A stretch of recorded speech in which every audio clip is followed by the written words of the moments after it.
नमस्कार, मैं खुशबू यादव और आप देख रहे हैं BNY न्यूज। एक नई आवाज, एक नई पहचान।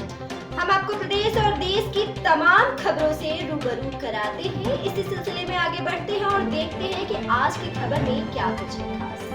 हंसनाथ सिंह बालिका इंटर कॉलेज पांडे माझा से इंटरमीडिएट में मनीता भारती और हाई स्कूल में गंगेश शुक्ला और खुशी यादव ने लहराया परचम।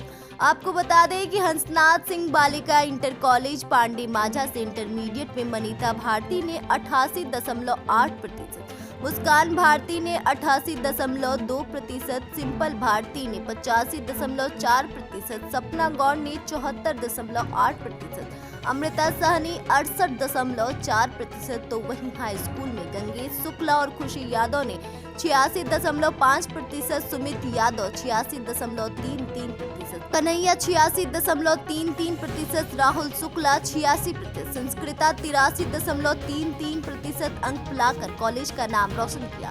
प्रबंधक उदय प्रताप सिंह उर्फ मुन्ना सिंह, प्रिंसिपल अनीता सिंह ने बच्चों को सफलता पर इनको बधाई दी और इनके उज्जवल भविष्य की प्रार्थना की। BNY न्यूज के लिए रुद्रपुर से राजेश शर्मा की रिपोर्ट।